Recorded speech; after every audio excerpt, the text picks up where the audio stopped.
Yes.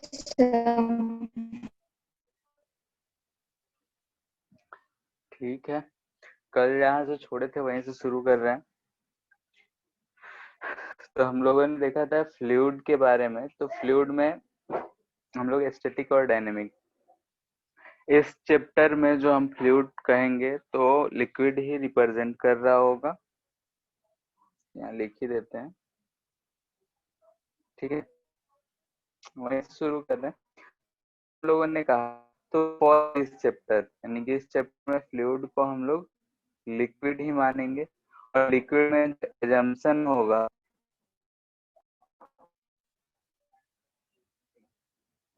ठीक है। तो दो एजम्पशंस करते हैं।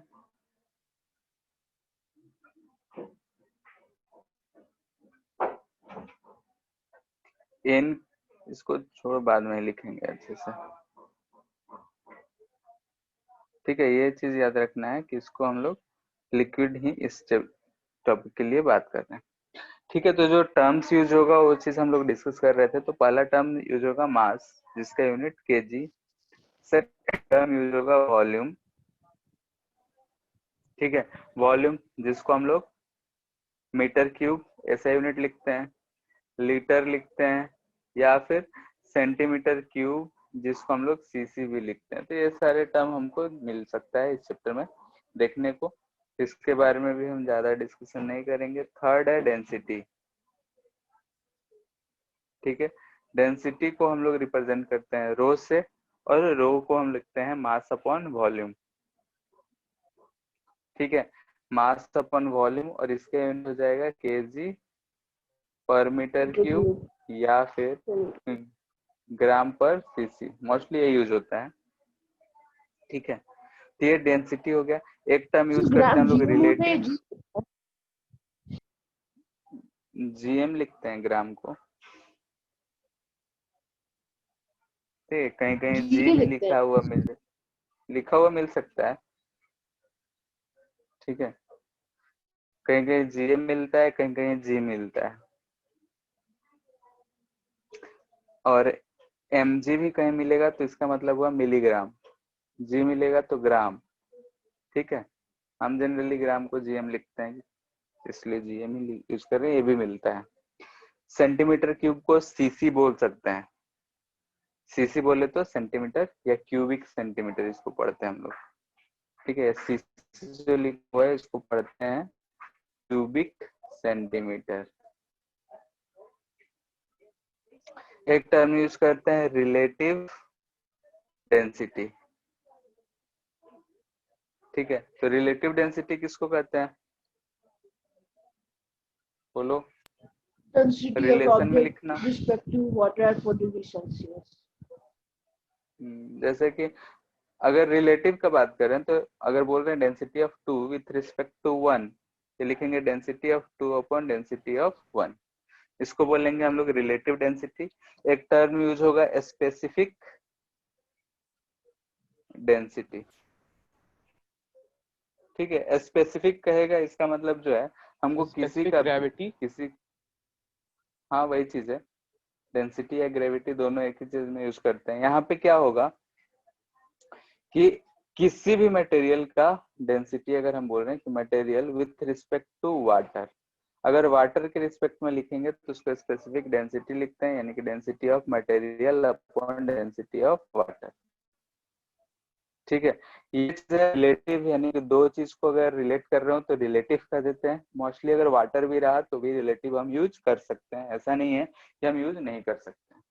लेकिन अगर कहीं स्पेसिफिक कह रहा है इसका मतलब कि डेंसिटी ऑफ वाटर दे रखा है, यानी कि हमको अगर बोलेगा कि स्पेसिफिक डेंसिटी ऑफ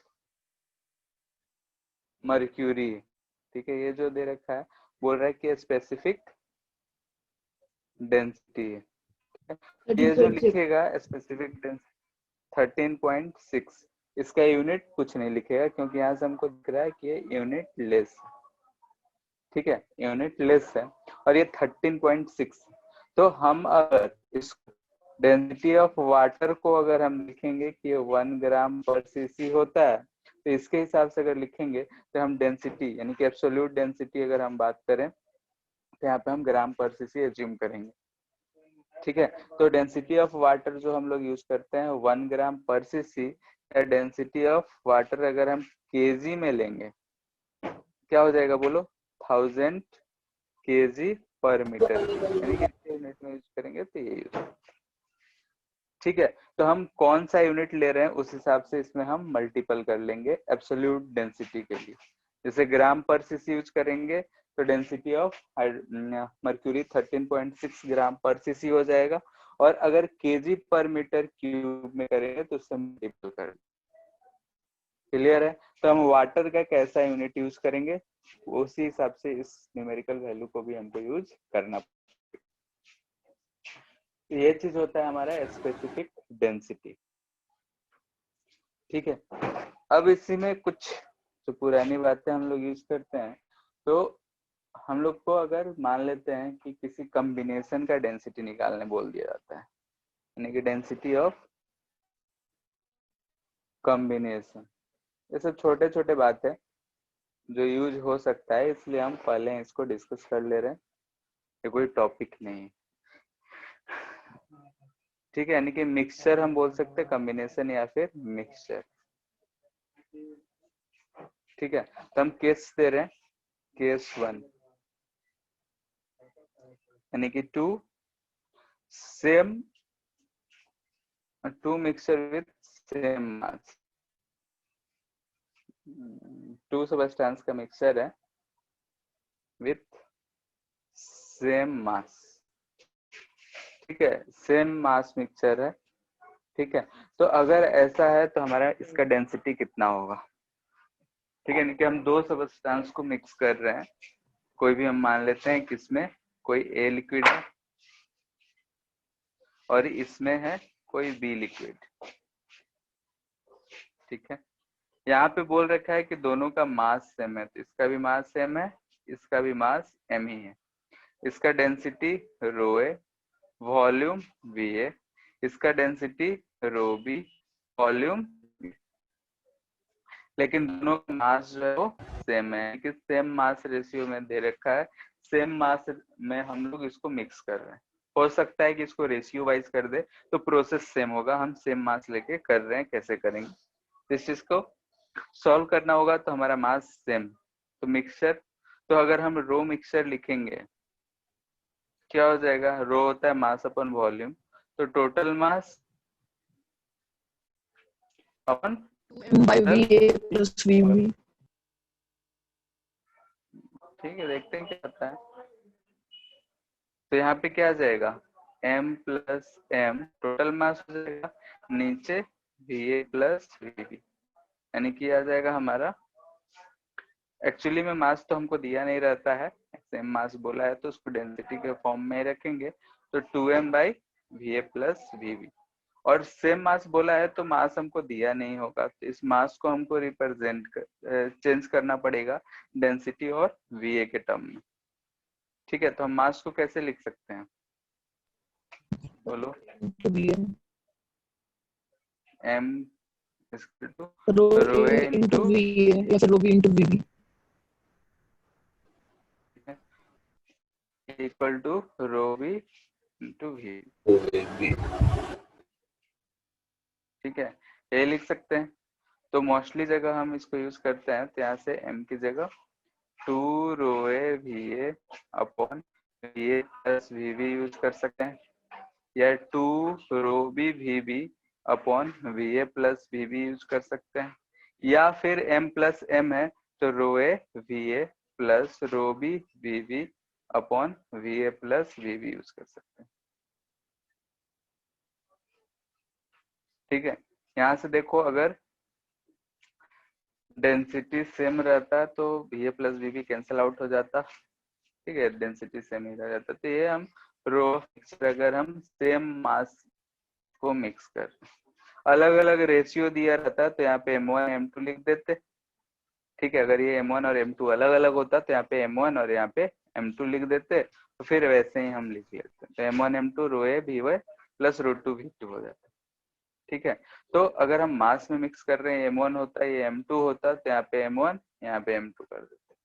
ठीक है, तो वैसे हम सॉल्व कर सकते थे, रेशियो दिया होता हम यूज कर सकते थे, इसमें कोई बड़ी बात नहीं। सेकेंड है, अगर सेम वॉल्यूम मिक्स कर रहे हैं तो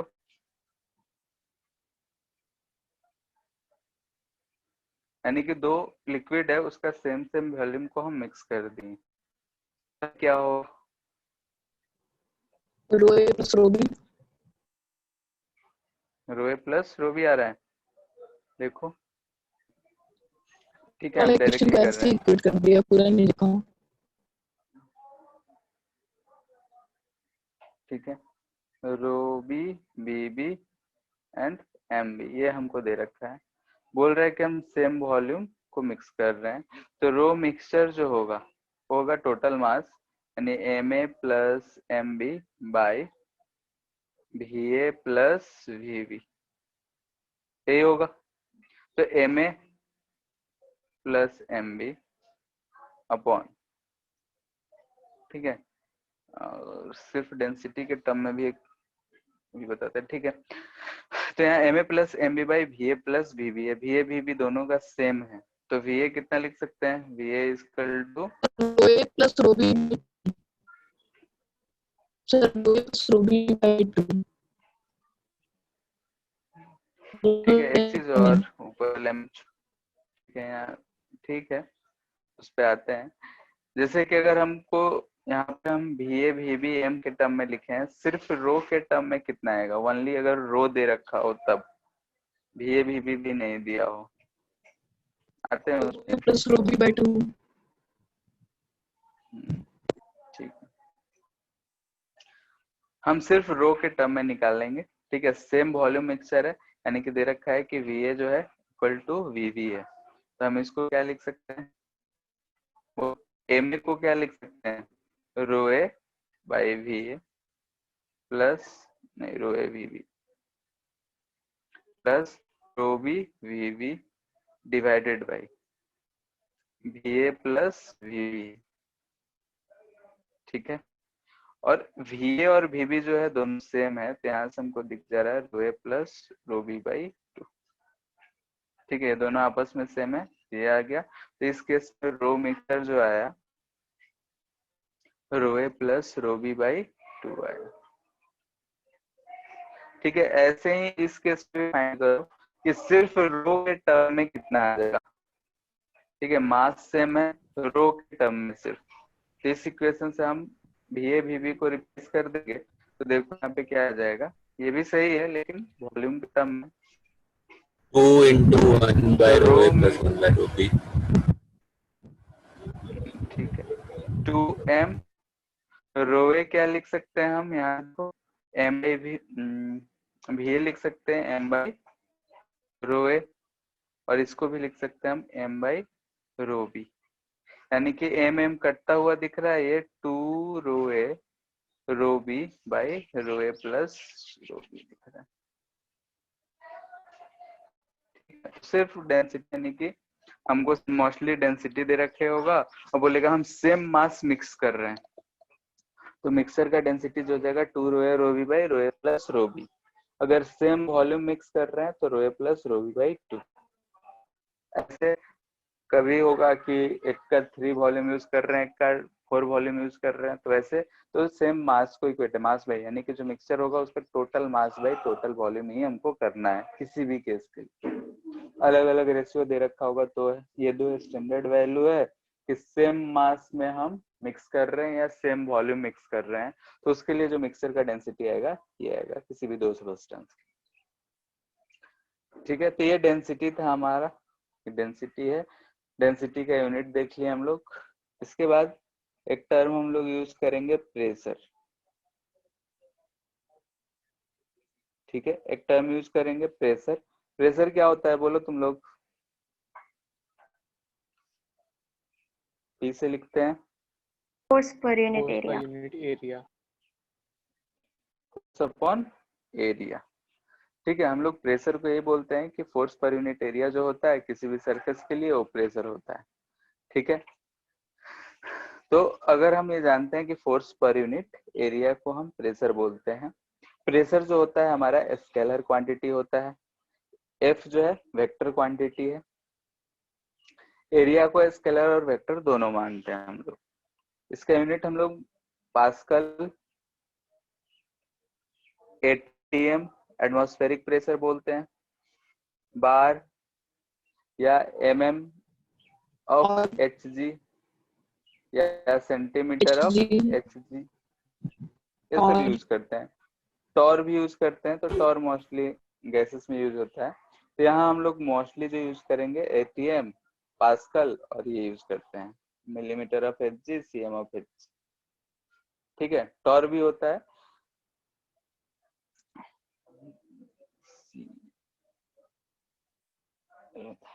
ठीक है। तो पास्कल, एटीएम, बार, पास्कल को शॉर्ट फॉर्म में पीए लिखते हैं। ठीक है, तो ये सब चीजें हम लोग यूज करते हैं। एटीएम बोले तो atmospheric pressure, bar MM of Hg, centimetre of Hg. ठीक है, तो ये सब चीजें होता है। रिलेशन क्या होता है, 1 एटीएम बराबर क्या लिखते हैं बोलो पास्कल में? 1.01 into 10 to the power 5 pascal. ठीक है, और सेंटीमीटर ऑफ एचजी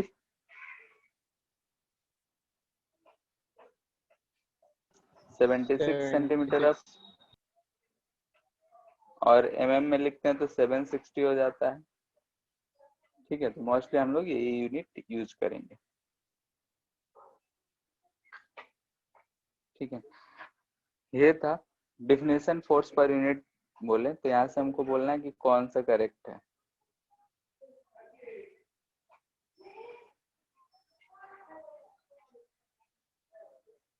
प्रेशर जो है लिखा हुआ है एफ अपॉन ए, ठीक है, vector F by A vector,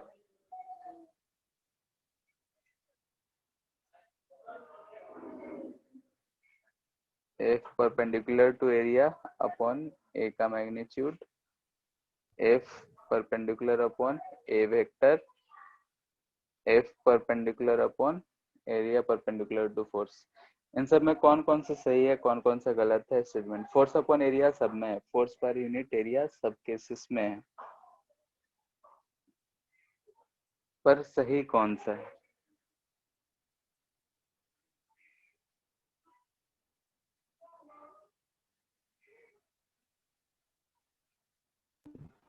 तीसरा वाला कौन सा? Third third. ठीक है, ये वाला सही है, बाकी सारा गलत है। ठीक है, क्योंकि अगर हम कोई भी सरफेस लेते हैं तो सरफेस पे जो फोर्स लग रहा होता है, मान लेते हैं कि इस सरफेस पे फोर्स ऐसा किसी एंगल पे लग रहा हो, तो ये जो है एफ वेक्टर रिप्रेजेंट कर रहा है। लेकिन हमको ये जो प्रेस कर रहा होगा इस पे, तो ये एफ परपेंडिकुलर कंपोनेंट और ये पैरेलल टू एरिया वेक्टर। ठीक है, तो ये वाला कंपोनेंट जो होगा यही हमारा प्रेशर के लिए रिस्पॉन्सिबल होगा, और नीचे कभी भी वेक्टर नहीं आ सकता है। यहाँ पे ये स्टेटमेंट गलत इसलिए है क्योंकि वेक्टर कभी भी नीचे में कोई भी वेक्टर, ये मैथमेटिकली रॉन्ग है, इसलिए हम ये वाला कंसिडर नहीं कर सकते हैं, एफ परपेंडिकुलर बाई एरिया। यानी कि अगर हमको प्रेशर लिखना हो तो हमेशा याद रखना कि component of force perpendicular to area, force per unit area होता ही है, लेकिन कौन सा फोर्स? तो जो force perpendicular to surface of area है divided by actual area of contact. जो एरिया ऑफ कंटेक्ट हो, जो एक्चुअली में कंटेक्टेड हो, उतना ही एरिया कंसिडर करना होगा। ठीक है, ये चीज को ध्यान रखना है। और चूंकि फोर्स जो होता है वो वेक्टर क्वांटिटी होगा, तो फोर्स को जब हम लिखेंगे, अगर हम इसके टर्म में लिखते हैं तो इसको हम लिखेंगे प्रेशर इनटू एरिया वेक्टर, और ये जो फोर्स आएगा परपेंडिकुलर कंपोनेंट देगा। ठीक है, इसमें जो हम फोर्स निकालेंगे, तो फोर्स को अगर वेक्टर है तो वेक्टर के टर्म में लिखते हैं, तो ऐसा लिखते हैं। यहाँ पे एरिया को वेक्टर लिख रहे हैं, ठीक है, लेकिन इसी फॉर्मूले में यहाँ पे हम नीचे एरिया को वेक्टर कंसिडर नहीं कर रहे हैं। तो एक ही जगह पे हम लोग एरिया को वेक्टर मान भी रहे हैं और नहीं भी मान रहे हैं। तो एरिया एक ऐसा चीज है जिसको हम लोग वेक्टर की तरह ट्रीट भी करते हैं और नहीं भी करते हैं। ठीक है, इसके बारे में धीरे धीरे समझ में आएगा। फिलहाल इतना ही याद रखना है कि एरिया जो होता है एरिया वेक्टर कब होगा? जैसे यहाँ पे जब हम यूज कर रहे हैं तो इसको क्या कर रहे हैं, फोर्स जो वेक्टर क्वांटिटी है, प्रेशर स्केलर है, तो इसको वेक्टर करने के लिए एरिया जो होगा वो हमारा वेक्टर क्वांटिटी होगा।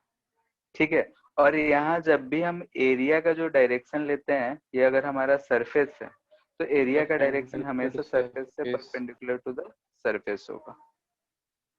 ठीक है, यानी कि जो फोर्स इससे मिलेगा वो हमको कौन सा फोर्स मिलेगा, जो इस सरफेस से परपेंडिकुलर रहा हो। ठीक है, और हम लोग जनरली एरिया हम ऊपर दिखा रहे हैं, यानी कि हम बोल रहे हैं कि नीचे से ऐसा फोर्स लगा होगा। ठीक है, यानी जनरली एरिया का डायरेक्शन, क्योंकि अगर हमारे पास कोई एक सरफेस है ऐसा, तो इसका डायरेक्शन इधर भी हो सकता है, इधर भी हो सकता है, किधर भी मान सकते हैं। ये ओपन सरफेस है तो इसका एरिया हम लोग दो साइड मान सकते हैं, तो हमेशा हम एरिया का डायरेक्शन लगभग परपेंडिकुलर फोर्स जिधर लग रहा होता है उधर ही मान लेते हैं। ठीक है, तो जनरली हम इसको वेक्टर फॉर्म में यूज नहीं करके ऐसे ही कर देते हैं, क्योंकि ये सिर्फ एक ही कंपोनेंट हमको बता रहा होता है। लेकिन फिर भी इस बात का ध्यान रखना है कि एरिया स्केलर भी होता है, स्केलर की तरह भी ट्रीट करते हैं और वेक्टर की तरह भी। कभी भी एरिया अगर नीचे आ रहा है तो हमेशा स्केलर होगा, ऊपर आ रहा है तो कंडीशन हम वेक्टर और स्केलर यूज कर सकते हैं। ठीक है, ये था थोड़ा बहुत प्रेशर के बारे में। इसके बाद हम लोग इसी के प्रॉपर्टीज अब धीरे धीरे अपने चैप्टर की तरफ जा रहे हैं, प्रॉपर्टीज प्रेशर के बारे में। ठीक है, तो एक एक करके देखेंगे। तो पहले समझते हैं कि मान लेते हैं कि हमारे पास एक कंटेनर है। ठीक है, इस कंटेनर में ऐसा वाटर पुट किया हुआ है, और इस कंटेनर के ऊपर मान लेते हैं कि ऐसा एक पिस्टन लगा दिए और इसको हम प्रेस कर रहे हैं। अच्छा, ठीक है, यहाँ पे एजम्पशन लिख देते हैं। ठीक है, इस चीज को एज्यूम करके हम लोग ये चैप्टर पढ़ेंगे। फर्स्ट, इनकम्प्रेसिबल, यानी कि जो लिक्विड होगा उसको हम इनकम्प्रेसिबल मान के ही सारे चीज डिराइव करेंगे। इनकम्प्रेसिबल कहने का मतलब क्या होता है, बोलो।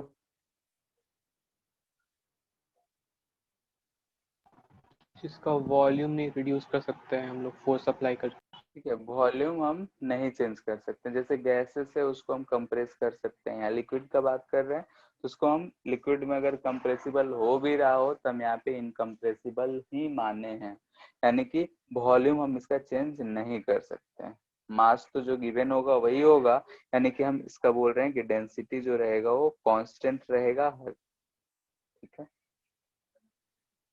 डेंसिटी इनकम्प्रेसिबल करने का मतलब डेंसिटी कहीं भी चेंज नहीं हो रहा है। ऐसा नहीं कि हम इसको कंप्रेस किए तो यहाँ पे डेंसिटी अलग, यहाँ डेंसिटी अलग, यहाँ डेंसिटी अलग, हर जगह पे डेंसिटी सेम होगा। ठीक है, सेकेंड है नॉन विस्कस।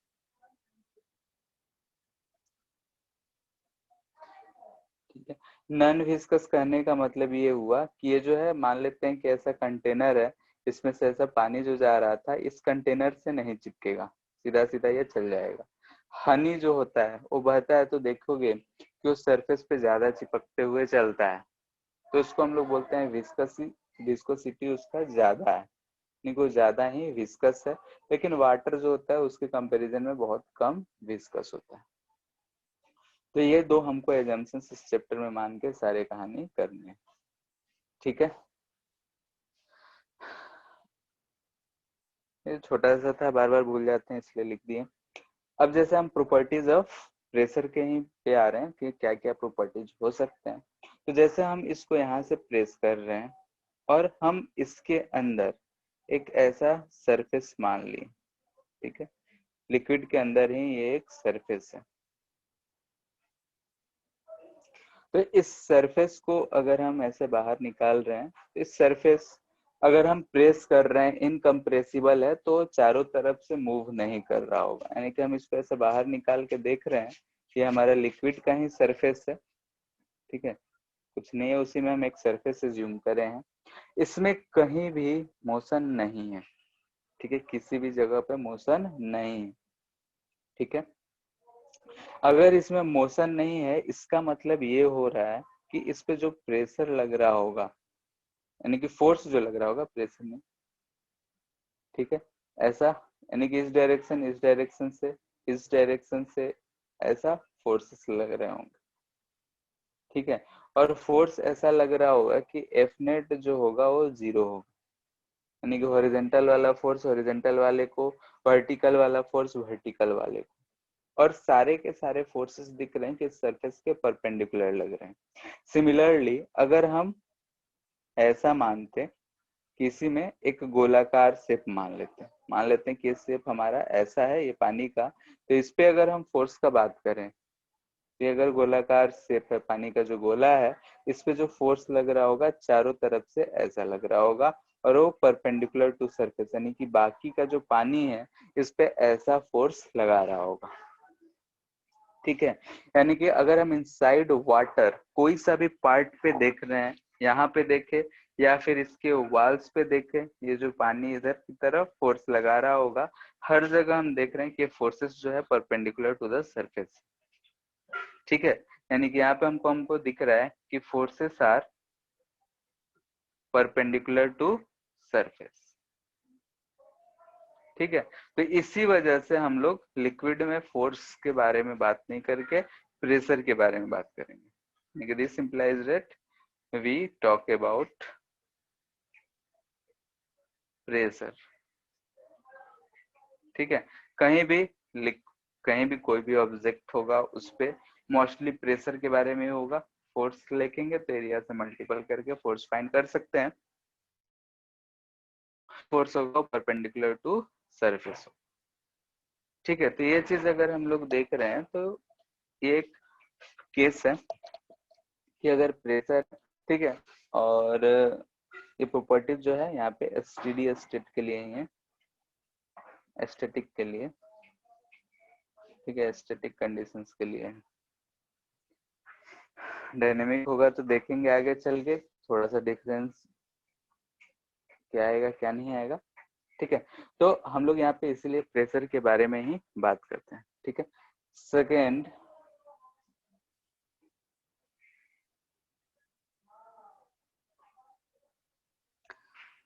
जो प्रेशर होगा हमारा, ठीक है, जैसे कि अगर हम यहाँ पे एक लिक्विड है किसी कंटेनर में, और यहाँ पे 3 पॉइंट्स दे रखे हैं, या फिर एक ही पॉइंट लो, जैसे भी कंसिडर करो, ठीक है। इस पॉइंट पे अगर हम किसी भी डायरेक्शन से प्रेशर नापेंगे, किसी भी डायरेक्शन से प्रेशर नापेंगे इस पॉइंट पे, तो हमको सेम आएगा, ठीक है। यानी कि किसी भी पॉइंट पे अगर इस पॉइंट पे अगर हम प्रेशर मेजर कर रहे हैं, तो किसी भी डायरेक्शन से, हम 4 डायरेक्शन दिखा रहे हैं, कोई सा भी डायरेक्शन ले लो, इधर ले लो, किसी भी डायरेक्शन से अगर हम इस पॉइंट पे प्रेशर फाइंड करेंगे तो प्रेशर जो आएगा वो सेम आएगा। तो इस चीज को बोलते हैं कि प्रेशर इज आइसोट्रॉपिक, इस चीज को बोलते हैं कि प्रेशर इज आइसोट्रॉपिक, ठीक है, isotropic in nature, implies that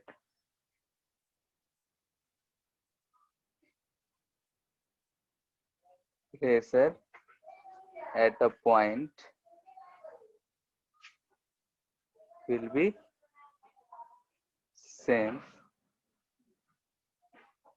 in all direction, ठीक है। ऐसा नहीं है कि नीचे से इस पॉइंट पे प्रेशर ज्यादा लग रहा होगा, ऊपर से प्रेशर कम लग रहा हो, ये स्टैटिक है, इक्विलिब्रियम में है। अगर नेट फोर्स इससे 0 होगा तो चारों तरफ से किसी भी डायरेक्शन से प्रेशर हम फाइंड करेंगे, इस पॉइंट का प्रेशर जो होगा वो सेम होगा, ठीक है, चेंज नहीं हो रहा होगा। थर्ड,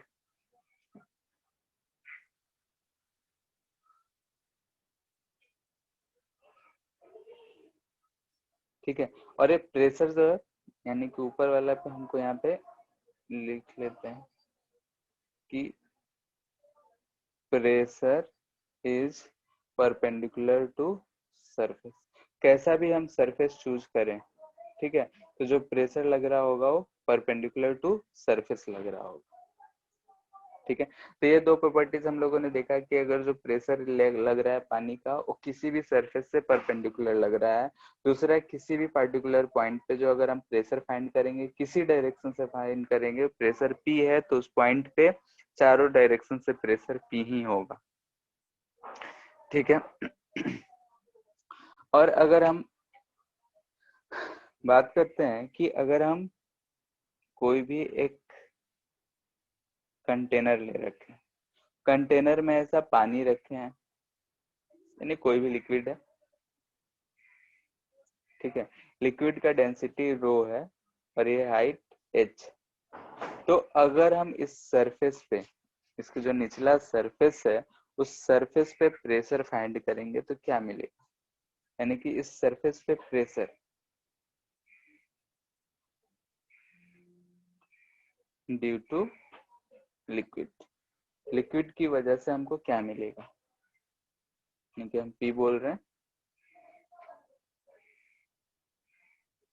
तो देखो कि लिक्विड का मास, ठीक है, mg बाई इसका सरफेस एरिया A, ठीक है, इसका हम एरिया बोल रहे हैं A है, तो हम ये लिखेंगे mg बाई A। m को क्या लिख सकते हैं हम, volume into density g by A, और वॉल्यूम होगा A into h rho g by A।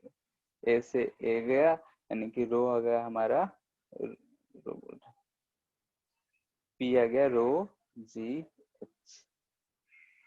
ठीक है, ये जो है डेंसिटी सिर्फ वेट ऑफ द लिक्विड के कारण है।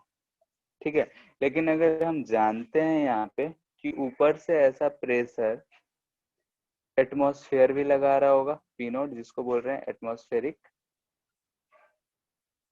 प्रेशर, ठीक है, तो ये एटमॉस्फेरिक प्रेशर लग रहा है, तो जब हम इस सरफेस का P लिखेंगे तो P एट सरफेस, इसको लिखेंगे P not plus rho G H. ठीक है, तो इसको बोलते हैं हम लोग एब्सोल्यूट प्रेशर,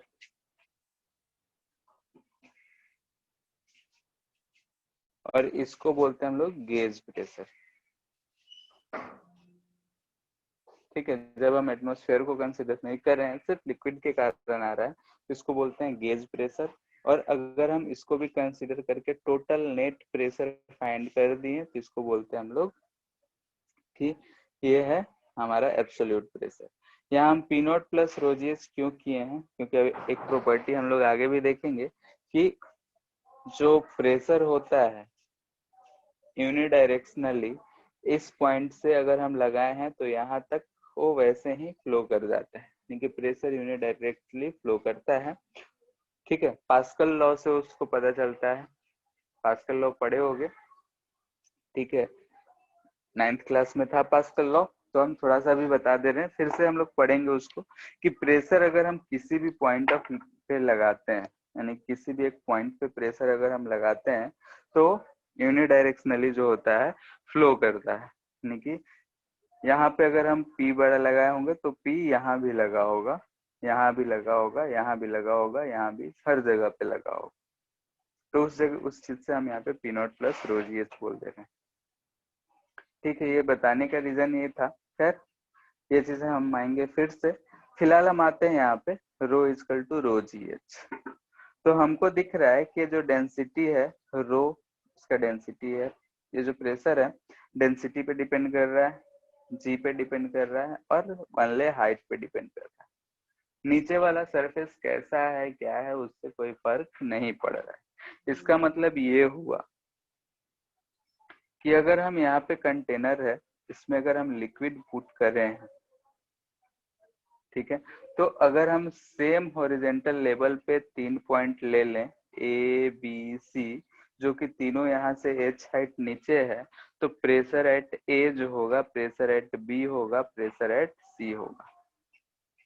ठीक है, क्यों, क्योंकि प्रेशर जो होगा वो रो जी एच होगा, रो जी तो सेम है, सबका हाइट जो है ऊपर से सेम ही है, तो लिक्विड के कारण प्रेशर इतना ही होगा। यही नहीं बल्कि अगर हम लोग ऐसा शेप बना दें,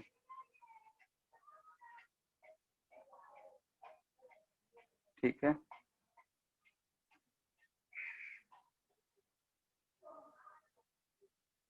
ठीक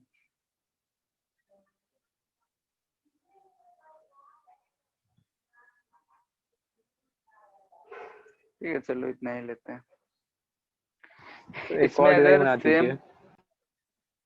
जगह नहीं बचा था, ठीक है।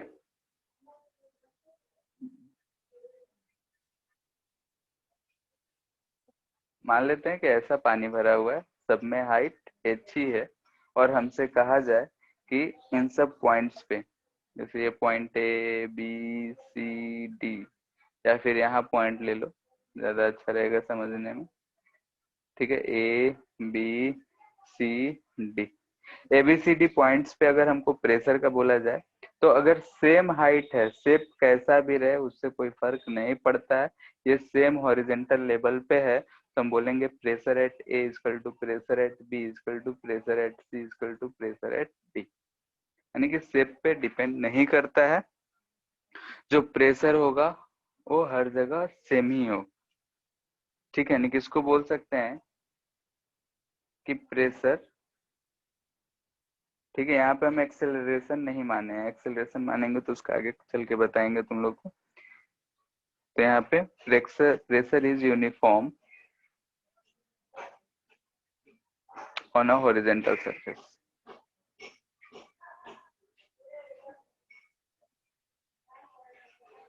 ठीक है। अगर हॉरिजेंटल सरफेस है तो प्रेशर जो होगा वो हर जगह पे सेम होगा, प्रेशर हमारा सेम रहेगा, ठीक है। और कौन सा पॉइंट हो गया, थर्ड, फोर्थ पॉइंट,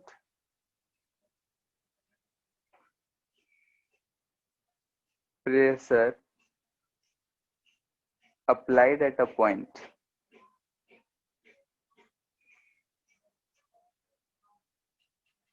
transferred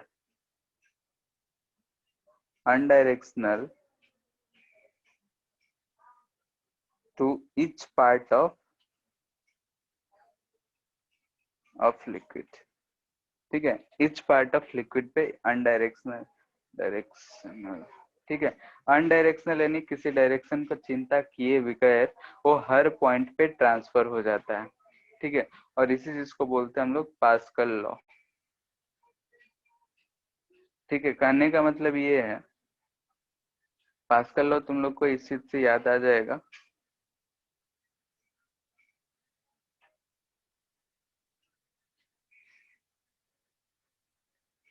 ठीक है। याद आया?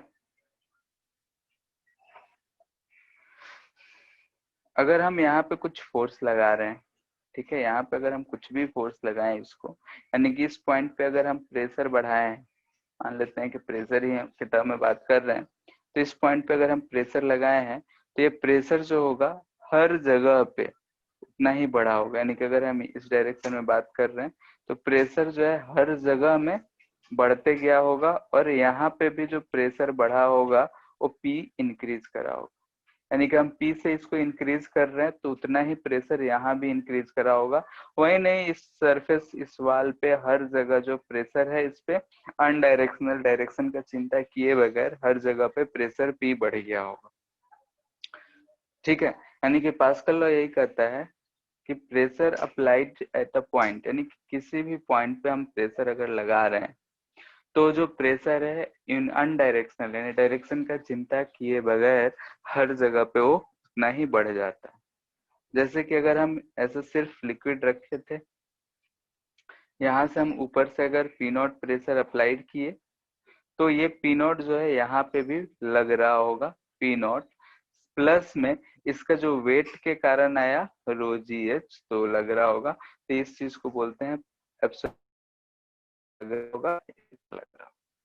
यही चीज हम ऊपर लिखे थे यहाँ पे कि जो सरफेस पे लग रहा है P not plus rho G H लग रहा है, ज्यादा ही क्या हम लोग का बहुत उधर से लगे, ठीक है। तो इस बात का ध्यान रखना है कि जो प्रेशर होगा वो अनडायरेक्शनल यानी डायरेक्शन का चिंता किए बगैर वो हर जगह पे ट्रांसफर्ड हुआ होगा। तो ये कुछ प्रॉपर्टीज है हमारे जो है प्रेशर का, और सारे के सारे हम लोग देख रहे हैं अभी स्टैटिक केस में ही देखे हैं। ठीक है, तो स्टैटिक केस में ही देख रहे हैं। अब इसी से रिलेटेड अब क्वेश्चंस करते हैं, सर सब चीज का यूज, एप्लीकेशंस। हाँ सर स्टैटिक कंडीशन में जो वॉल्स पे प्रेशर लग रहा होगा वो एटमॉस्फेरिक प्रेशर के इक्वल होगा।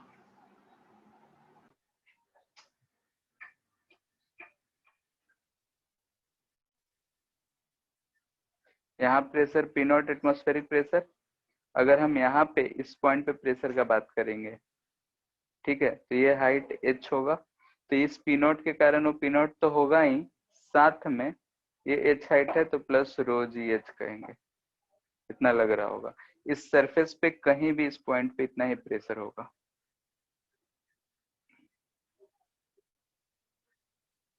बात समझ आया? Yes sir. चलो एक चीज जो था, इसी पास्कल लॉ के बेसिस पे ही हाइड्रोलिक लिफ्ट्स जो होते हैं, हाइड्रोलिक लिफ्ट बेस्ड है एप्लीकेशन। हाइड्रोलिक लिफ्ट जानते हो क्या होता है? एक तरफ से Yes, sir. प्रेशर अप्लाई करते हैं, दूसरी तरफ राइज करता है। कहाँ यूज होता है? सर ज्यादा एरिया में ज्यादा फोर्स लगाते हैं तो फिर कम एरिया में और ज्यादा फोर्स लगता है। ठीक है, इसको अगर हम A1 बोल रहे हैं, इस सरफेस के एरिया को A2 बोल रहे हैं, यहाँ से फोर्स हम F1 अप्लाई करें तो इधर फोर्स F2 लगा होगा। हमने देखा कि दोनों जगह का प्रेशर सेम होगा, यानी कि F1 by A1 equal to F2 by A2 होगा। यहाँ से हम देख रहे हैं कि F2 जो है A2 by A1 into F1 है, यही होगा सिंस प्रेशर इज सेम। तो इस वजह से हम ऐसा बोल सकते हैं। तो यहाँ से हमको दिख रहा है कि F1 A1 हमारा कम है, A2 ज्यादा है, तो ये जो रेशियो है हमारा 1 से बहुत ज्यादा होगा। तो अगर हम F1 बहुत कम लगाए होंगे तभी F2 बहुत ज्यादा मिला होगा। ठीक है, तो हाइड्रोलिक लिफ्ट जो होता है इसी प्रिंसिपल पे वर्क करता है। और जैसे देखे होंगे कि ट्रक का जो वेट होता है, ट्रक के सबका जो वेट होता है, लोडेड ट्रक होते हैं वो लोग जो वेट करते हैं, तो वहां पे हाइड्रोलिक लिफ्ट्स का ही यूज किया जाता है।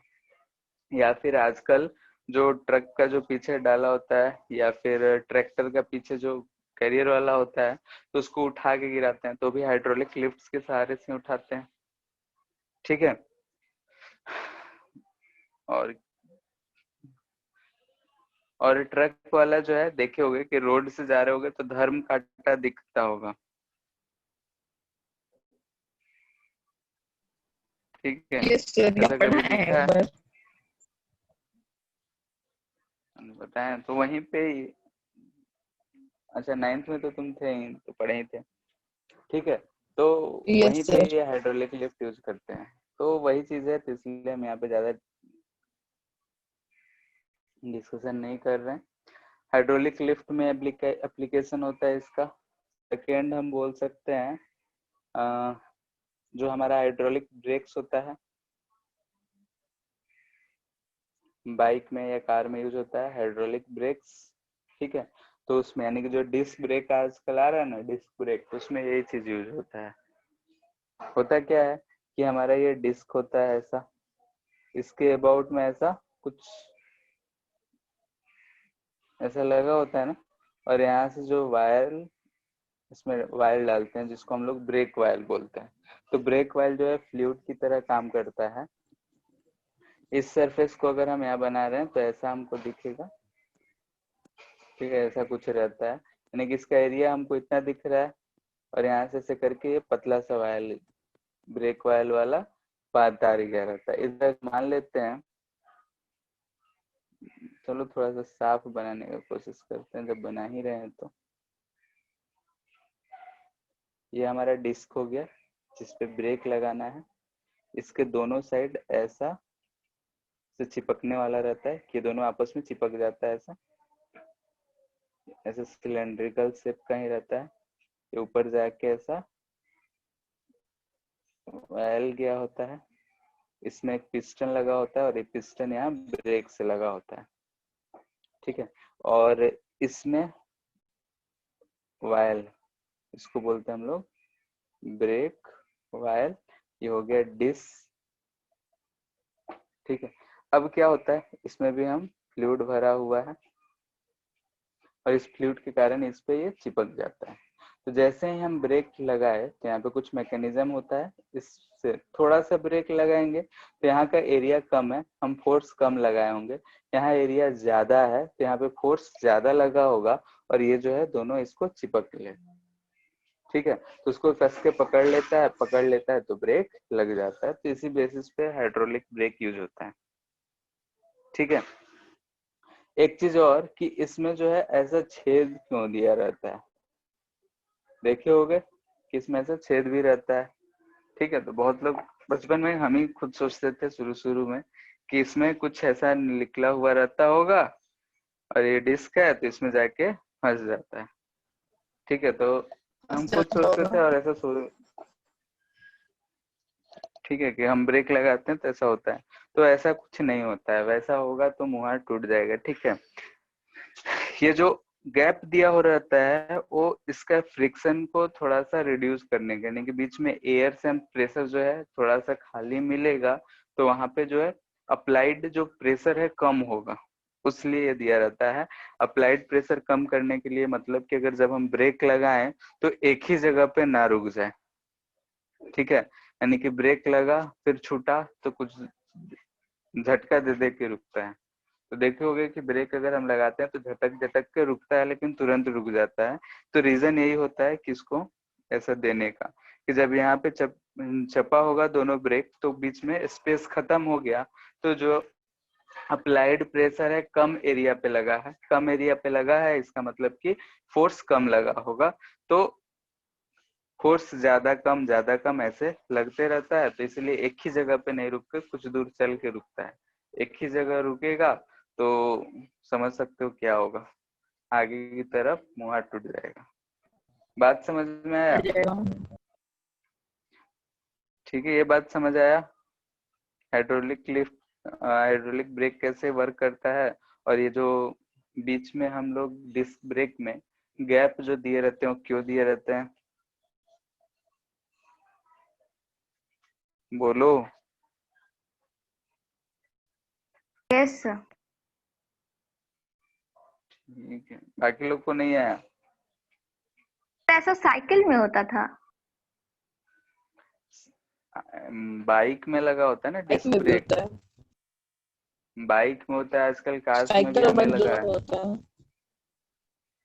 साइकिल में कहाँ डिस्क ब्रेक होता है? होता है सर। ठीक है, अब आने लगा होगा, हम नहीं देखे। ठीक है, वैसे बाइक वाले में तो लगा होता है, जो हैंडल के पास एक रहता है डब्बा सा, उसमें ब्रेक ऑयल भी डालते हैं, तो यही ऑयल डाला जाता है। ठीक है, तो कुछ क्वेश्चन सब करते हैं इन्हीं सब के बेसिस पे। ठीक है, ऐसा शेप दे रखा है, इजी इजी ही ऐसा हम इसमें लिक्विड भर दिए, ठीक है। यहाँ पे 3 पॉइंट्स दे रखा है A B C. Pressure at A, pressure at B और प्रेशर एट सी में क्या रिलेशन है? तीनों इक्वल। तीनों आपस में क्या होगा? इक्वल होगा, ठीक है।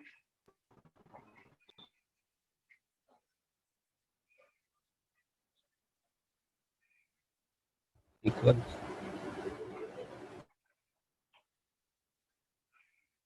इसमें डेंसिटी ρ1 है, इसमें डेंसिटी ρ2 है, इसका हाइट h1 है, इसका हाइट h2 है, इधर एटमॉस्फेरिक प्रेशर P0 है।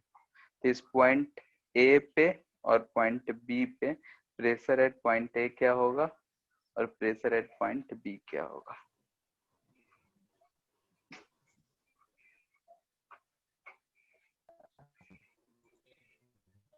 प्रेशर T होगा ρ1GH प्लस P नॉट, ठीक है, पी नॉट और प्लस प्रेशर रो B वन जी होगा एच वन।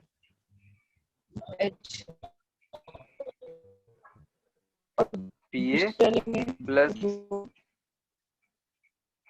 ठीक है, पीबी को क्या लिख सकते हैं, जो प्रेशर पी है यहाँ से यहाँ तक का है, तो P A plus rho G H two. ठीक है, नहीं लिख सकते हैं P not plus rho one G H one plus rho two G H two. ठीक है,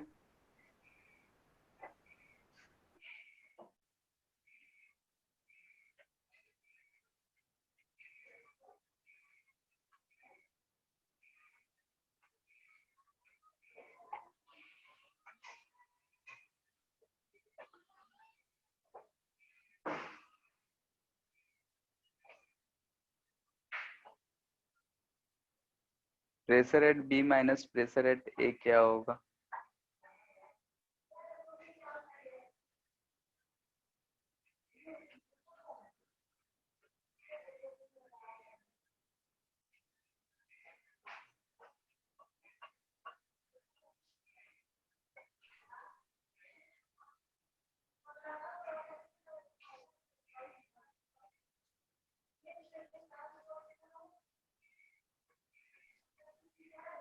से डेंसिटी क्या है? डेंसिटी रो है, वही यूज करना है।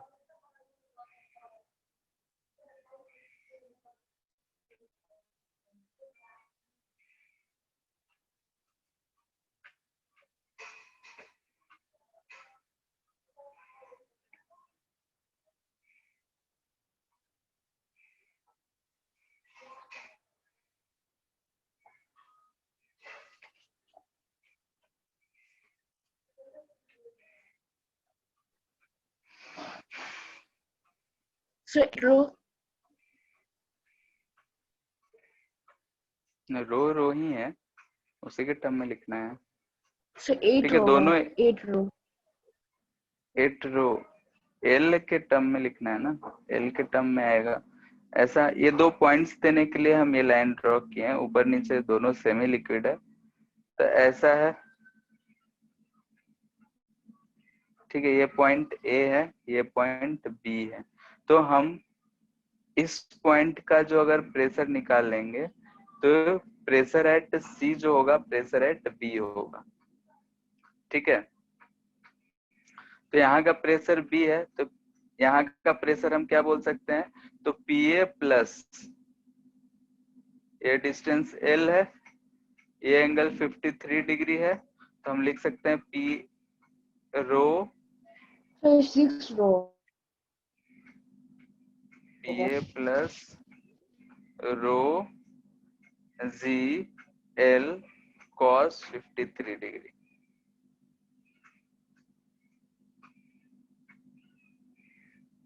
तो पीबी माइनस पीसी कितना हो जाएगा, P A equal to rho G L into cos 53 degree 3/5।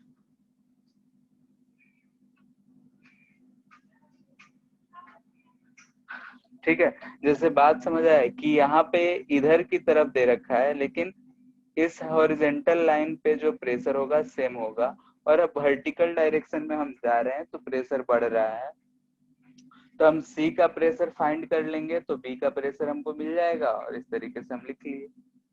तो सी के लिए ये एच हाइट लिखेंगे, तो प्रेशर एट सी जो हो जाएगा pressure at A plus rho G H होगा। ठीक है, इसमें प्रेशर एट ए क्या होगा वो फाइंड करना है।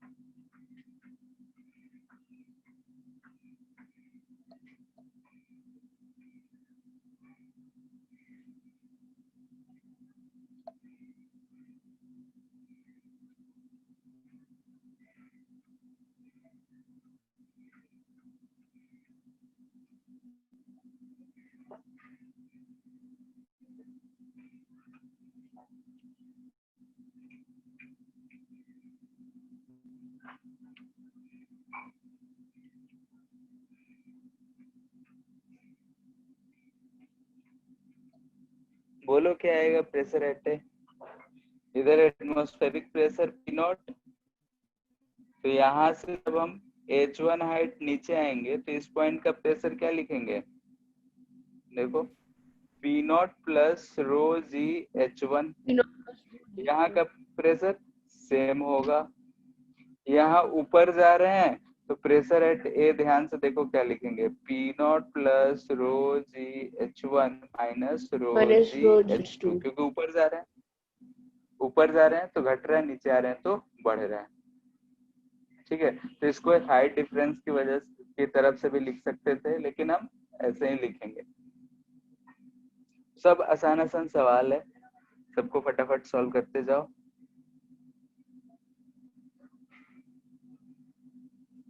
सर पास्कल्स लॉ क्या,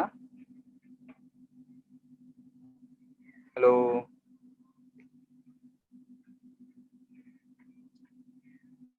हेलो,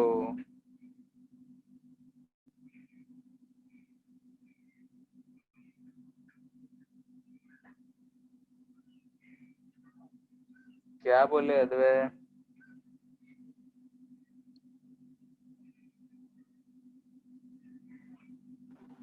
पास्कल्स लॉ के बोल रहा था। हाँ, वही सिर्फ पास्कल लॉ बोला, उसका क्या?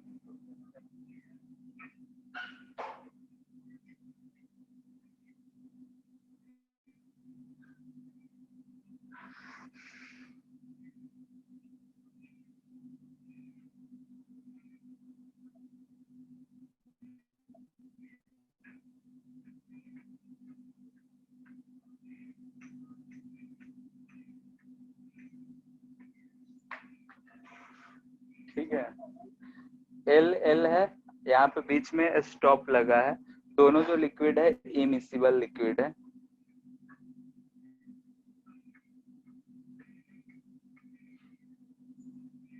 कि दोनों आपस में मिक्स नहीं होगा। अगर हम स्टॉप को रिमूव कर देंगे, रिमूव्ड, ठीक है, फाइंड डिस्प्लेसमेंट इन लिक्विड। ठीक है, अगर हम इस स्टॉप को निकाल देंगे, दोनों अभी सेम हाइट पे है, अगर हम इस स्टॉप को बीच से निकाल देंगे तो दोनों जो लिक्विड है आपस में इमिसिबल है, तो ये यहीं पे रुका हुआ रहेगा या फिर इधर उधर मूव करेगा। अगर मूव करेगा तो कितना डिस्प्लेस होगा वो हमको बताना है।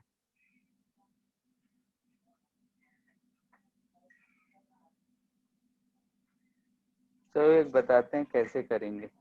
सर लेफ्ट वाला L/3 ऊपर हो जाएगा। ठीक है,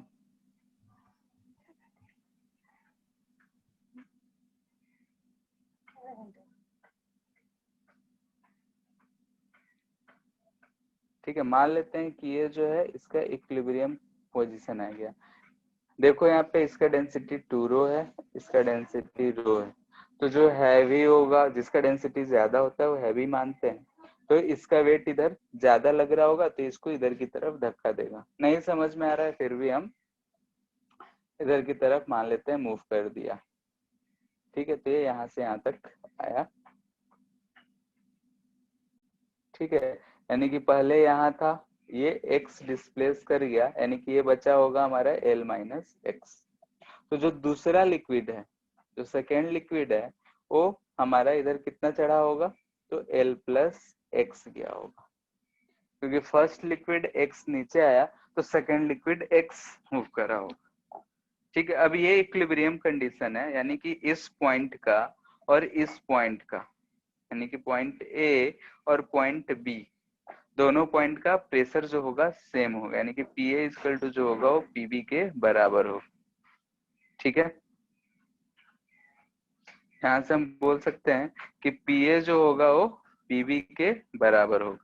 अगर PA PB के बराबर होगा तो PA कैसे लिखेंगे, तो देखो यहाँ से ये P नॉट, यहाँ से हम इतने हाइट पे हैं तो यहाँ का प्रेशर लिखेंगे P not plus rho G plus X, यही होगा।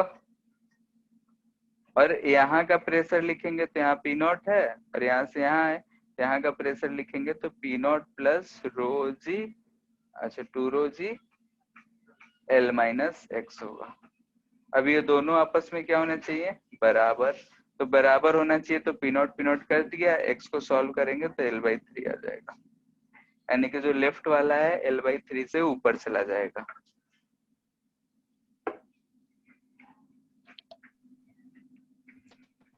यही बोला था।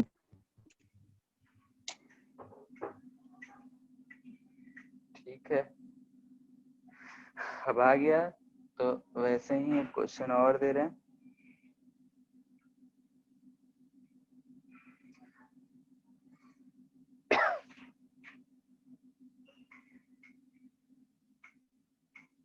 ठीक है, ऐसा है, एक स्टॉप यहाँ पे लगा हुआ है, एक स्टॉप यहाँ पे लगा हुआ है, इसमें एक लिक्विड है,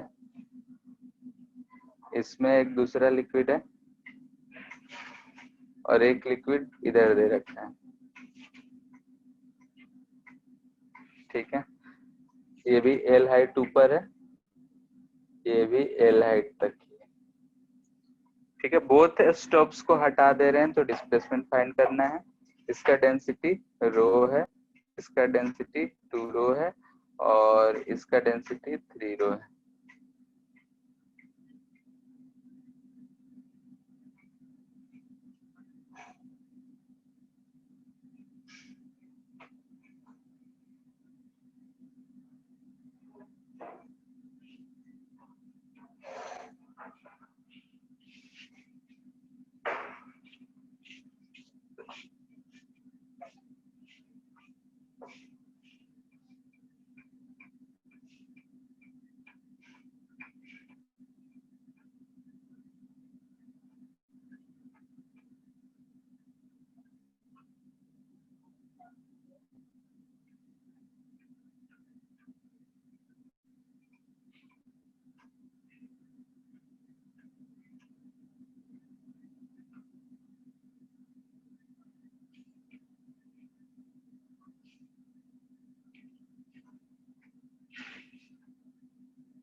हो गया।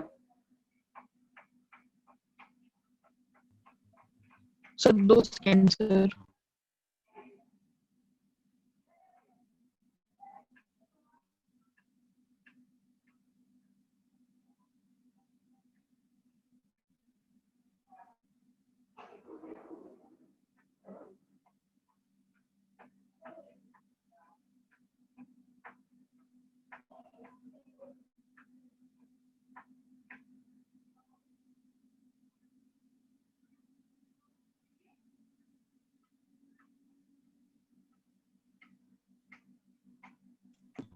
सर लेफ्ट की और ऊपर बढ़ेगा 2/5 L से।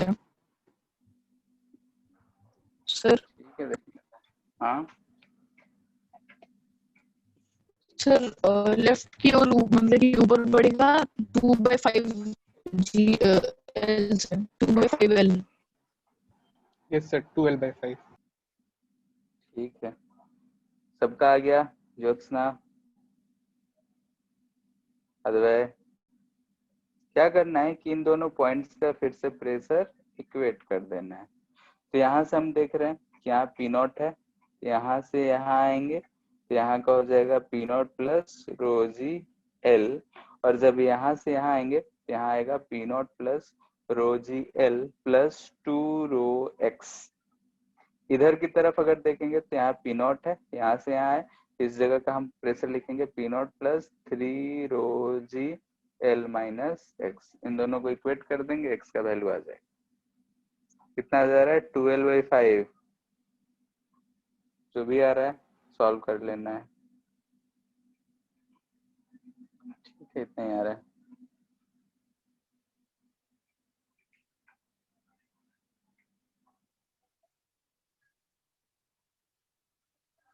ठीक है, इक्विलेटरल ट्रायंगल शेप का है।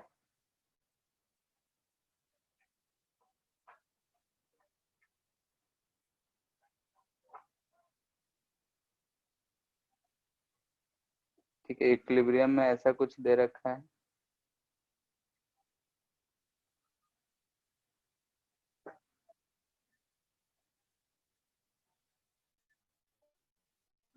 ये एक लिक्विड हो गया, ये एक लिक्विड दूसरा हो गया, और इधर हम बोल रहे हैं ये थर्ड लिक्विड हो गया। सोप एंड सरफेस कहीं नहीं है।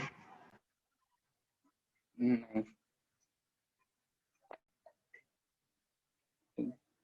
ये डिस्टेंस x है तो ये l माइनस x है,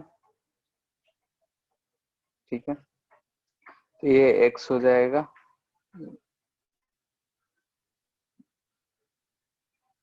ठीक है, एक क्वेश्चन ऐसा है, ठीक है, तो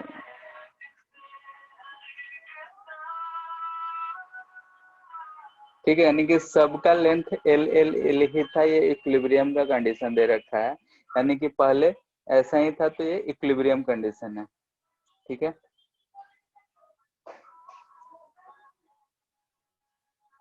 liquid column has same length, ठीक है, यानी कि सब लेंथ एल ही है। Tube is filled with 3 immiscible liquid having density in AP। AP बोले तो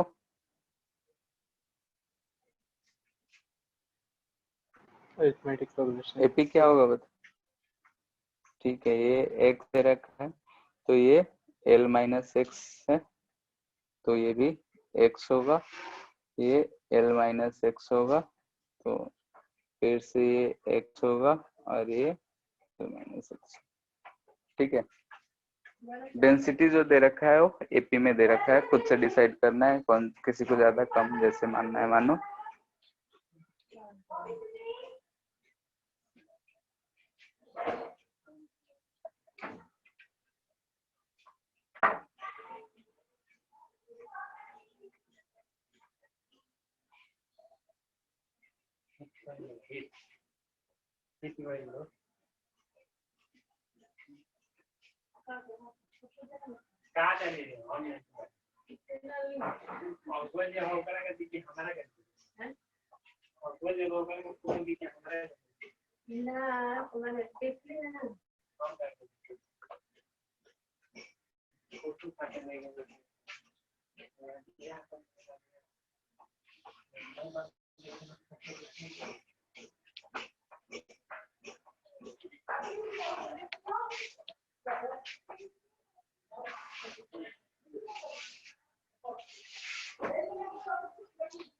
ठीक है, सबसे कम डेंसिटी किसका होगा वो डिसाइड करना पड़ेगा, तो जो सबसे ऊपर होगा, ऊपर लटका हुआ वो सबसे कम होगा।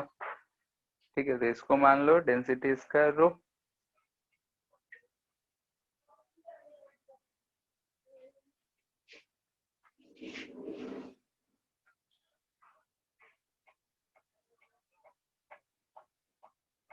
ब्लू वाला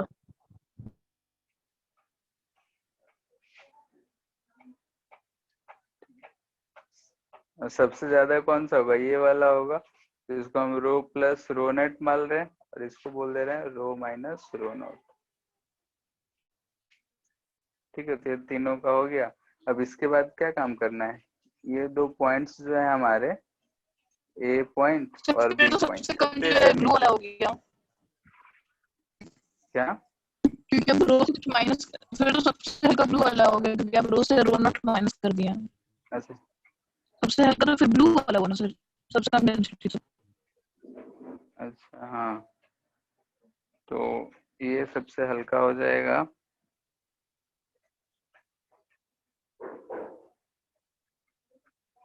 रो प्लस रो नॉट, ये हो जाएगा रो, और ये रो माइनस रो नॉट।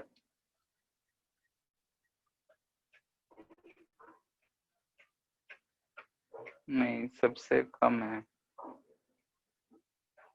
कैसे भी मान लो, वैसे तीनों को एपी में मानना है।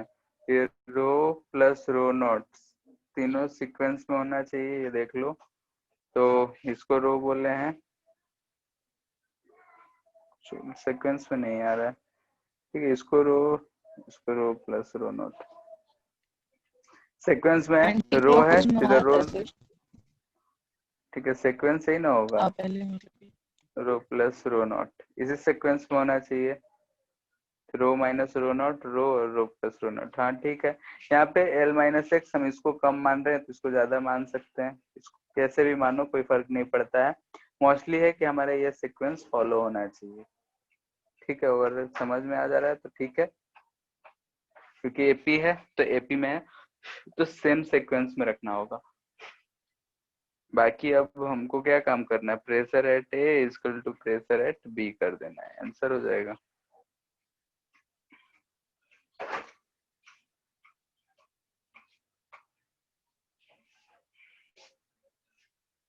देखो प्रेशर एट ए लिख रहे हैं हम इधर से,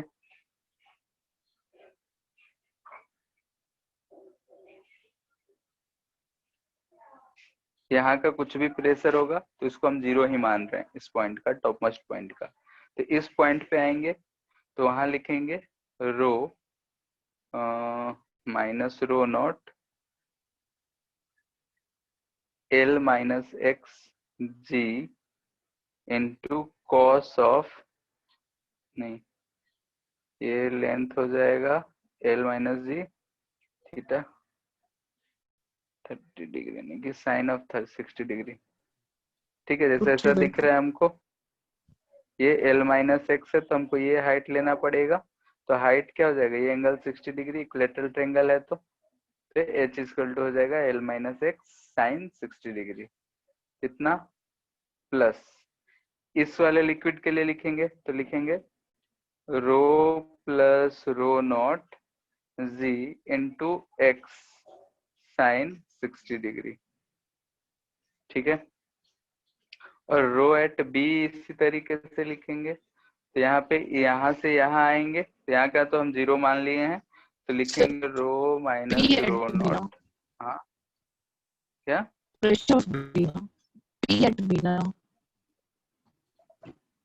हम क्या लिखे, अच्छा हाँ तो भी आप रो भी लिखे हैं। कहाँ, ठीक है, प्लस इसको लिखेंगे रो, अच्छा साइन 60 छूट गया, 60 plus rho G L minus x sine 60 degree. दोनों को इक्वेट करो, साइन 60 कट जा रहा है, उसका कोई रोल नहीं है, सॉल्व करके एक्स का वैल्यू आ जाएगा।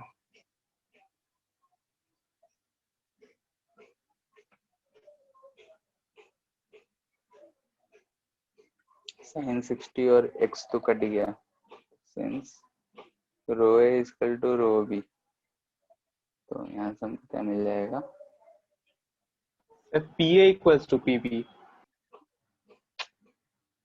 सब पी जैसा ही, पी और सब एक ही दिख रहे।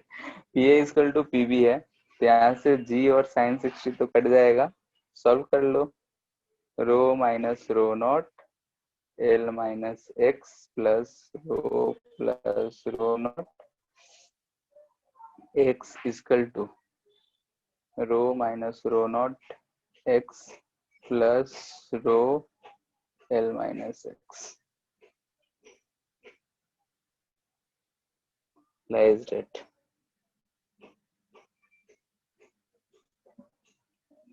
रो नॉट एक्स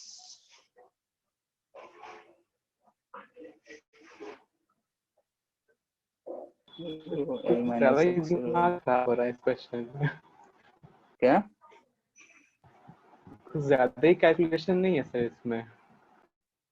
थोड़ा सा है और क्या। Rho plus rho naught x equal to 2 rho minus rho naught x, ऐसा कुछ आ रहा है, 6l minus x plus rho naught minus x।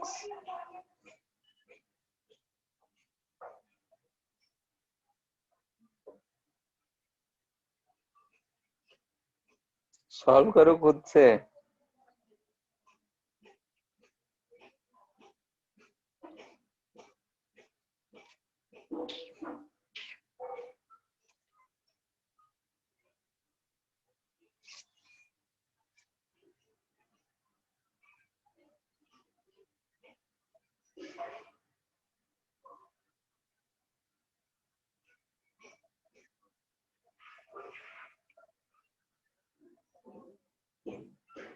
Solve कर लेना, ठीक है। सर रो नॉट उठा रहे हैं, परेशान कर रहे हैं रो नॉट दे रखा सर। होगा, रो एपी दिया नॉट है, into 2x minus L by x. Row naught into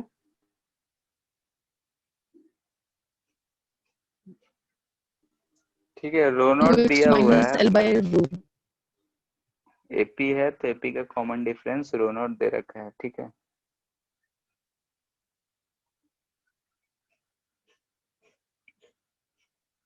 rho naught के टर्म में आंसर आ रहा होगा तो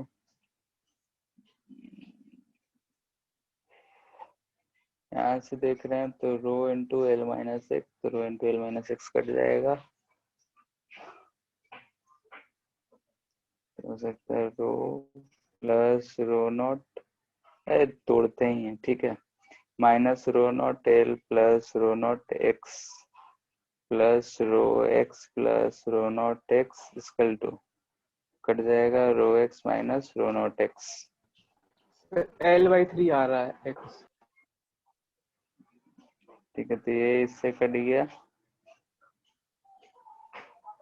यहाँ से दिख रहा है कि rho naught L equal to 3 rho naught x, ठीक है, तो एक्स इक्वल टू आ रहा है L/3।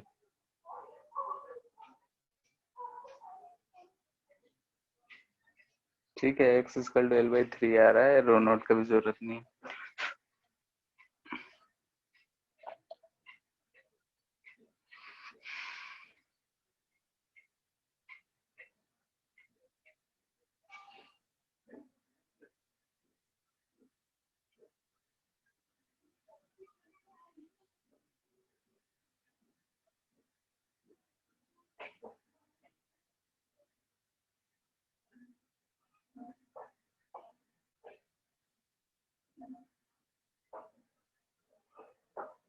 ठीक है, एक लिक्विड भरा हुआ है,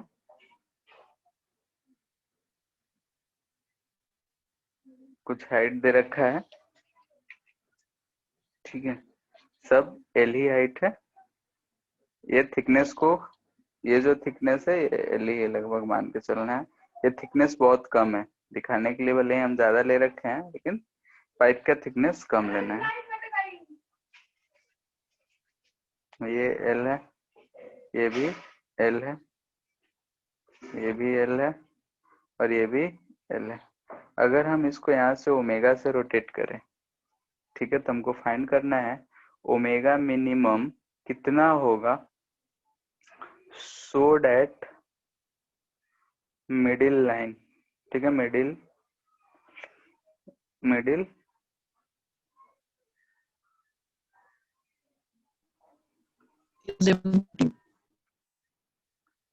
लिम गेट्स एम्प्टी, ठीक है, मिनिमम कितना होगा कि जो बीच वाला लिम है उसमें पानी खत्म हो जाए, पानी मतलब एम्प्टी हो जाए, यानी कि सारा का पानी, क्योंकि घुमा रहे हैं तो इसका लेवल क्या होगा, बढ़ेगा, और इसका पानी घटेगा, तभी बढ़ सकता है। इसको सॉल्व करना है।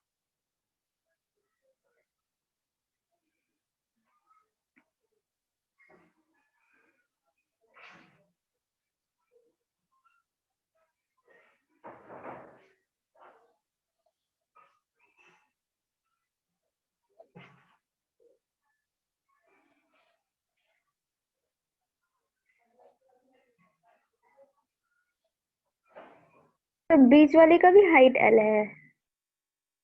हाँ, इनिशियली सब एल एल हाइट पे ही है।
सर आंसर किस किसके टर्म में?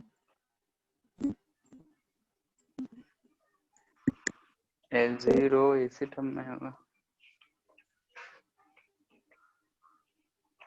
किसके टर्म में? एल LG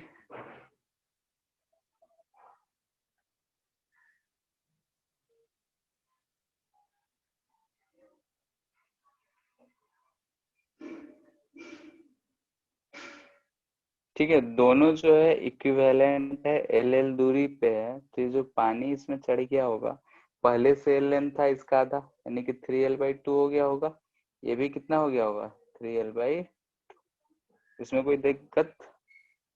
क्योंकि L था, इसका पानी जो भी L लेंथ था वो दोनों में आधा आधा बट गया होगा, तो 3L/2 3L/2 ये ऐसा ओमेगा से रोटेट कर रहा है।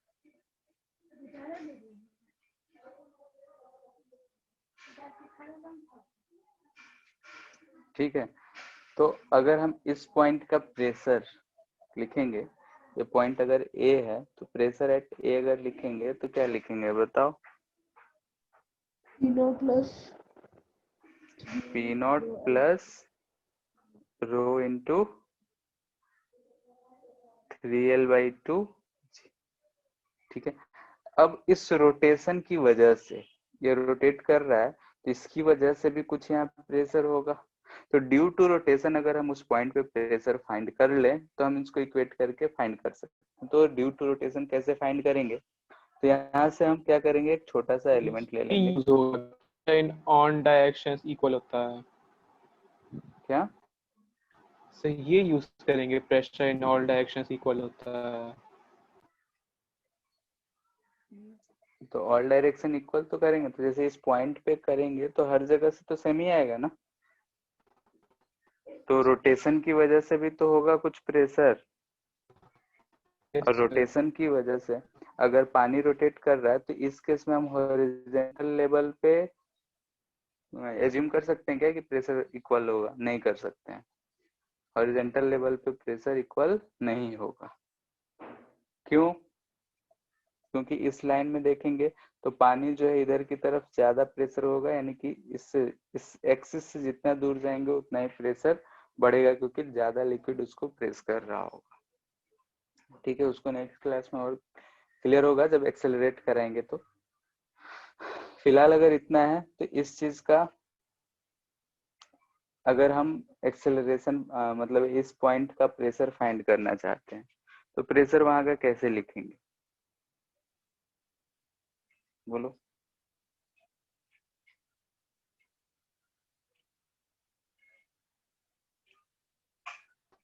ठीक है, यानी कि इस छोटे से एलिमेंट पे अगर डीपी प्रेशर लग रहा होगा तो कितना लग रहा होगा? तो हम लोग फोर्स इनटू एरिया लिखेंगे, यानी कि अगर ये रोटेट हो रहा है तो जो फोर्स होगा वो होगा एरिया इनटू एम। जैसे कोई भी पार्टिकल है ऐसा है, ये ओमेगा से अगर रोटेट हो रहा होता है तो इस पार्ट पे फोर्स कितना लग रहा होता है, ठीक है ना, m ओमेगा स्क्वायर r लिखते हैं। तो वैसे ही हम यहाँ पे अगर डीपी एरिया को इधर लेते आ रहे हैं, एरिया है, इसको हम लिख सकते हैं dm ओमेगा स्क्वायर x लग रहा होगा। tm को कितना लिख सकते हैं, तो rho into a into d x omega square x, और इधर आ जाएगा dp, इंटीग्रेट कर लेंगे कहाँ से कहाँ, तो यहाँ का प्रेशर कितना है, पी नॉट होगा, तो पी नॉट से पी ए तक, ये कहाँ से कहाँ, तो x जीरो से लेकर l तक, तो यहाँ से आ जाएगा P A minus P naught equal to rho A से कट जा रहा है omega square L square by two, x जो है उसका इंटीग्रेशन करेंगे तो एक्स स्क्वायर बाई टू आएगा, इतना आ जा रहा है। अभी ये इक्वेशन 2 बोल दे रहे हैं, इसको हम ऐसे लिख सकते थे P minus P naught equal to इतना, इसको इक्वेशन 1 बोल दे रहे हैं। तो 1 इक्वल टू 2 है, तो Equate 1 कर इक्वल टू देंगे 2 को हम इक्वेट कर लेंगे। हाँ, तो 1 इज इक्वल टू 2, तो यहाँ से हमको ओमेगा का कुछ वैल्यू आ रहा है, माइनस पी नॉट कैसे हुआ? क्या so P minus P naught कैसे हुआ? ये वाला पहला इक्वेशन। इक्वेशन, इस पॉइंट का इक्वेशन हम लिखे थे, तो ये चीज लिखे थे P A equal to P not plus इतना, ठीक है, तो पी नॉट को इधर लाएंगे तो P A minus P not हो जाएगा, बोलो। सर जो बीच वाला तो पॉइंट है एकदम, वहाँ पे बस एटमॉस्फेरिक प्रेशर लग रहा होगा कि नेग्लिजिबल थिकनेस है इसलिए। हाँ, तो नेग्लिजिबल थिकनेस है, तो इधर जो एटमॉस्फेयर होगा वही ना प्रेशर सिर्फ लग रहा होगा, Yes, sir. वही एक्सिस है, तो रोटेशन की वजह से तो कोई इफेक्ट नहीं होगा। No, जैसे अगर sir. हम इसके सेंटर पे बैठ जाएं तो इस वजह से हम ऐसा लिख सकते हैं, दोनों को अगर इक्वेट करेंगे तो यहाँ से हम इसको ऐसा एक लाइन बढ़ा देते हैं, let P A minus P naught equal to rho 3 LG by 2, तो रो एल कट जाएगा, omega equal to under root आ जाएगा 3 एल स्क्वायर है, एक एल बच जाएगा, यानी 3G बाई एल।